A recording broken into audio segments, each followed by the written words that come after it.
Hello, my name's Son. I head up Carpenter Box Financial Services. I've got with me today Sanjay Rijhsinghani from LGT Vestra. And Sanjay is actually the head of investments and the CIO-elect, so the Chief Investment Officer-elect. So we're an esteemed company today. And I thought I'd bring Sanjay on really because of where we are in the world. So, economically, things have deteriorated, as we all know, over the course of the current year. Big news is really around inflation. We saw last week both the Federal Reserve in America and the Bank of England in the UK raise interest rates, and I guess their view is that there will very likely be further interest rates moving forward.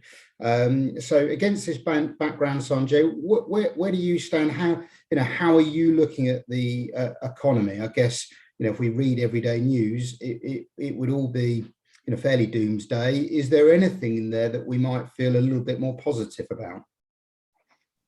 Thanks, Roy, and a formal hello to everyone. Yes, it's quite an interesting climate, and I use the word interesting because we've not really had to contend with high inflation, high interest rates for over a decade now. So the fact that we're seeing an element of volatility in the portfolios, we're seeing an element of volatility in markets, is pretty much a function of markets trying to adjust as to what this means for asset prices. Now, in relation to your question about is there any good news out there amongst all the doomsday scenarios that we have? Yes, sometimes no good news is good news. The fact that everybody's prepared and looking out for recession, looking out for slowdowns, businesses then become a little bit more cautious. They don't overspend, which could potentially be a positive. But we have to remember that when you look at growth overall within the global economy, there are three spokes to it. There's the consumer, which over the last decade has been the saving grace. You've got the governments, which up until the pandemic were very reluctant to spend. As you may remember, it was austerity all the way. And then you've got corporations, capital expenditure. And so whilst I think it still very much seems like doomsday scenario for the consumer, you and I, we are suffering on the back of high energy prices, high inflation. We also have to accept that the other two spokes to the growth wheel, i.e. government expenditure and corporate expenditure, probably will result in the global economy continuing to grow.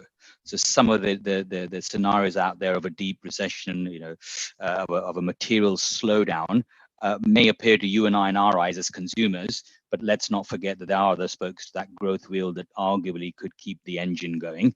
And let's not forget the biggest enemy of inflation is actually inflation itself. The higher energy prices go, the higher prices go, the more they will tumble ultimately, because you and I then will cut expenditure in various areas, so will businesses, and we will ultimately see prices come down. So please don't expect inflation to carry on ratcheting higher. We go as far as to say that we're probably at around peak inflation. In the US, probably peak yet to come in the UK because the energy price cap, but time will be the best judge of that. I think 9 months or so down the road, when we look back in that rear view mirror, you might find that amongst all this doomsday scenario, this also happened to coincide with peak inflation. Yeah. So you mentioned peak inflation. I guess over the course of this year, we've seen expectations for inflations increase as the year's gone on. And certainly if I go back to January, February, there was people talking about peak inflation being kind of April, so early spring. That date has been pushed back, and perhaps the rates of inflation have continued to go up. So certainly speaking to consumers who sort of see no end to it, will inflation become 12%, 13%, 14%, harking back almost to the times of the 70s. So is there, what are the measures that you see that you might expect inflation to ease off again as we move into the perhaps into the autumn? What is it around that you're sort of expecting may happen? Well, I mean, I guess we have to break the world down a little bit when it comes to inflation, because we have in the UK our own set of problems with not only energy spikes, but more importantly the pound being quite weak. And as you well know, Roy, we don't actually manufacture anything. Everything is imported, so everything's getting more and more expensive. Whereas the US, they have a strong dollar, so they probably won't face the same stark inflationary pressures that we are facing over here. And as a result, our view that inflation is sort of at around peak in the US, whereas in the UK we're still yet to hit that figure, probably will hold true. But it's only with hindsight that we'll know whether that's true or not. But I guess where we have to look at is that already we're beginning to see certain signs of the consumer slowing down, right? We are beginning to see in the UK retail sales slowing down. We have seen announcements in the US from Target, from Walmart, that some of the named brands are now not being bought and the own brands are being bought. So people have come down the chain in terms of the money that they're spending. And that's why I said the biggest enemy of inflation is inflation itself. When we start cutting other areas, I mean, Spotify itself has said that, a lot of us are now not going for their premium service. We don't mind having those adverts. We don't want to pay the extra $1 a month to not have those adverts. So you can see that there are forces and pressures out there that are pointing towards inflation coming off. They're not stark enough yet because the big contributor to inflation continues to be housing, shelter, energy, food. Those are the big ones.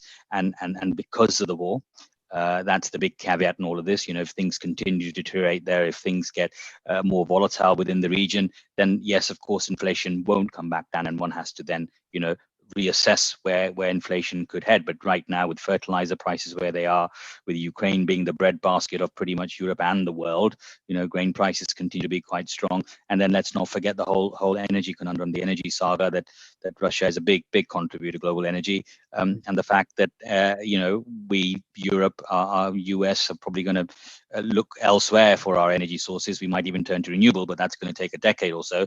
In the very short term, it just feels and appears like inflation is going to head one way. But there are potentially some deflationary forces out there, like I talked about, in terms of our expending patterns, that could potentially, at least have that figure plateau for the next 3 months, and then we'll start seeing, higher sort of costs associated with mortgages, higher costs associated with borrowing, that will again also start impacting medium to longer term inflation figures, and we should start see it coming down. Yeah, and if we were to start seeing them coming down, interest rates which are predicted to go higher yet, do you feel that there will be less pressure on the central banks to continue to increase interest rates, and that they would hold, around, wherever they may land up, or do you see, in historical terms, interest rates, of course, are still very low? Do you see a pattern where they will continue to rise for a bit and then hold at whatever level they end up at? That's a good question, because the reality is, if we have a recession this time next week, then arguably inflation is coming down for a lot of the wrong reasons, and we have to then arguably worry and talk about how deep that recession will be. But if we're seeing it come down with a bit of growth, like I talked about, governments continue to spend, corporations continue to spend, so there's still GDP growth, there's still global expansion going on, then we will see central banks continue to take quite a harsh stance. I mean, the recent meeting in the US, the Fed as we call them, not only did they raise interest rates by 0.75 of a percentage point, but they were also quite vocal about the fact that they have no reason, no way are they going to be slow in their approach of raising rates, because they need to bring inflation down to 2.25% sooner rather than later. To the extent, and this was unusual, they said they're even happy for unemployment to go up from the current 3.5% range to just over 4%. Because even if unemployment goes to 4.1%, it's still quite a healthy figure, nothing to be worried about. That nothing's going to phase them from their raising interest rate route. So that's of course what is spooking markets right now. The harsh rhetoric around their trajectory of interest rates, and that not only applies to the US but also applies to us over here in the UK and Europe. But arguably we in Europe have bigger problems because of our currency being weak.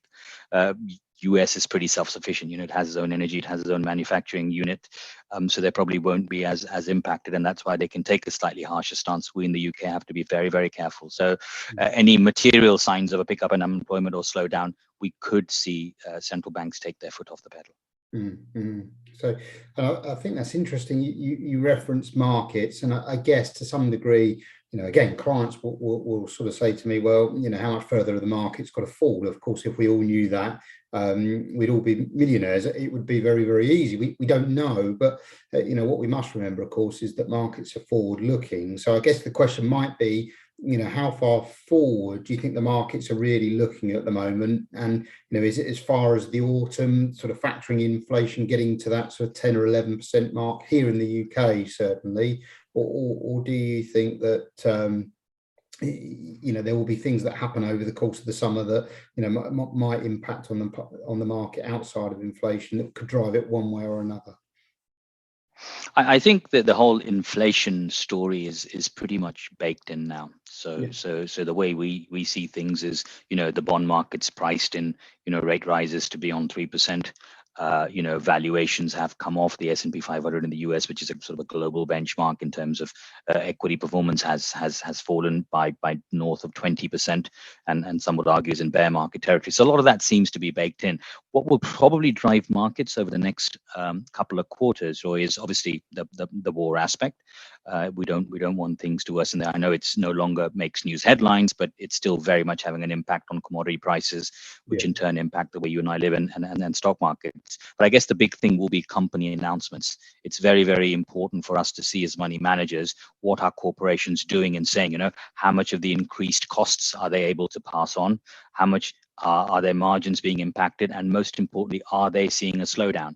Because that will then tell us, are we going to have a recession this time next year? How deep, shallow the recession is going to be. So it'd be very much driven by communication from CEOs, finance directors of these major corporations that give us a very good feel as to what the outlook, is going to show us. And things like inventory levels, things like trucks that are being sold, what those trucks are hauling, what the rates they're charging for hauling those goods. All these are very, very important factors when we're managing money. And right now we haven't seen much of a slowdown there. Things continue to be relatively strong, and maybe that's one of the reasons why central banks have no qualms, no regrets about taking a slightly harsher approach to raising rates. So going back to your three spokes scenario, what you're really saying is the corporate spoke thus far hasn't shown evidence that the consumer might be feeling on a day-to-day basis. So and fiscally, at least, governments have been supportive, certainly through the pandemic. So this comes back to your spokes. It's really just the consumer that's feeling it at the moment. The next thing that we need to watch out for in terms of markets and which direction they might go for is how some of these things might start to impact on corporates, which will evolve, I guess, over the course of the next 6 to 9 months, I would have imagined. So yeah, and that is why selecting the right sectors and selecting the right companies becomes very, very important. I mean, let's not forget, one of the questions that we've been asked over the last decade is, why can't you beat passive investing, right?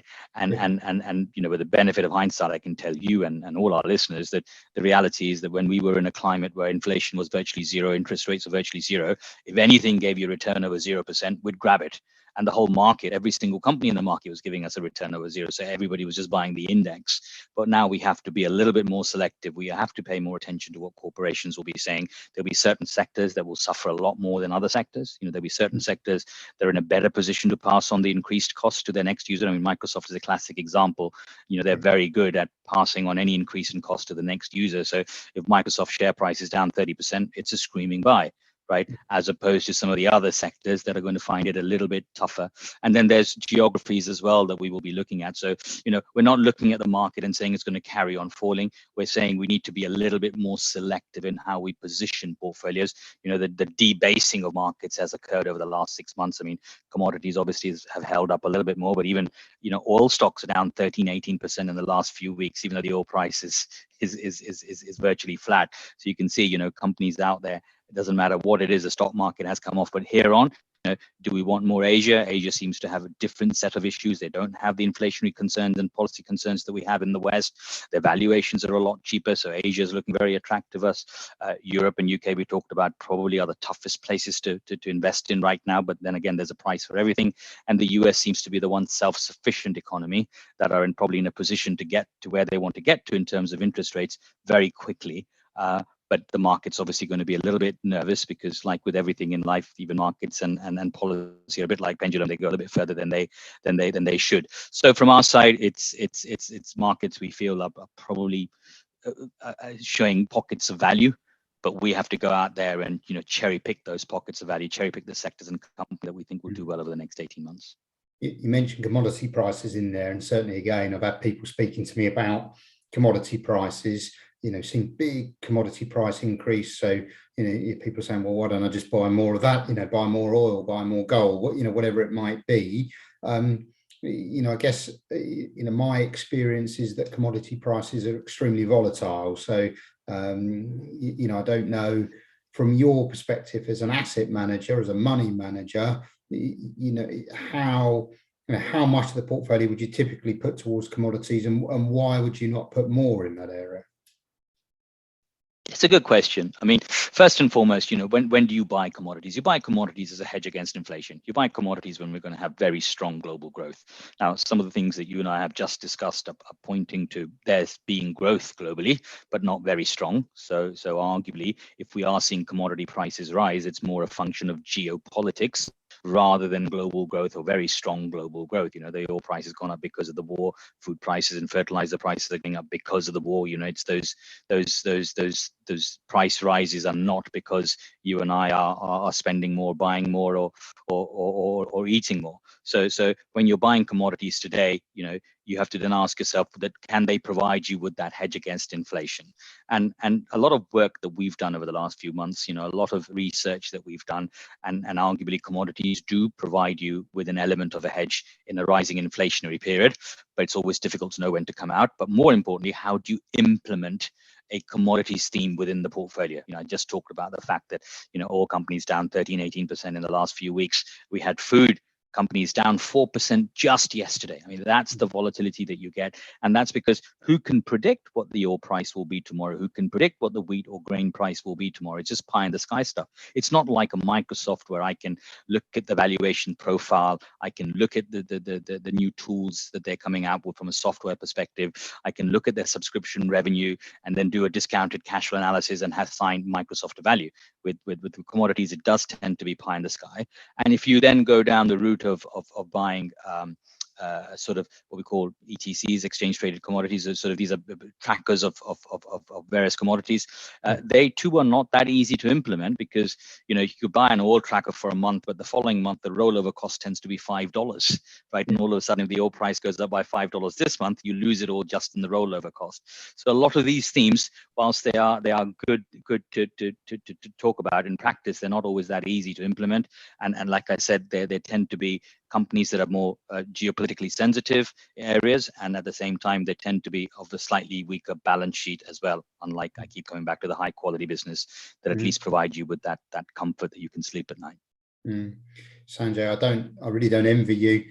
Just at the moment, markets are terribly difficult to predict at the best of times, and throw in a number of variables, not least the war in the Ukraine and ever-changing commodity prices. I can imagine it's a real challenge at the moment.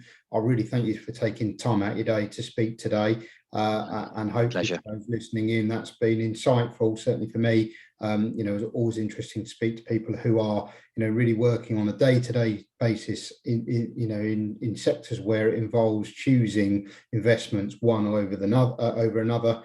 So I really thank you for your time. Thank you, Sanjay. Absolutely. Thank you so much, Roy. Thank you for having me. Cheers. Sanjay, thanks very much for doing that. I appreciate that. What will happen is my marketing team not at all. cut the front end bit out and then the back end bit out. So hopefully there was nothing in there that was too onerous for you to answer. And, from your perspective, they were reasonable questions to be able to answer. Yeah, absolutely. Thanks for that. We're absolutely perfect. I always say that these podcasts, recording snippets, whatever you want to call them, are far more impactful if it's a two-way conversation. Sometimes we have houses out there, they'll say, come and speak for 15 minutes and we'll circulate that. It doesn't have anywhere near the impact. At the end of the day, your clients, some of the questions that you've been fielding. And most importantly, you are the host. So it is key that it is interactive and that you're batting on behalf of the client. And I'm trying to address all the questions and concerns that are coming your way. So yeah, I think this works really well. Yeah, brilliant. I really appreciate your time, Sanjay. I'll let you get on. No, absolute pleasure. Thanks so much, Roy. We'll be in touch. Hope to see you soon. Thanks a lot. Bye-bye.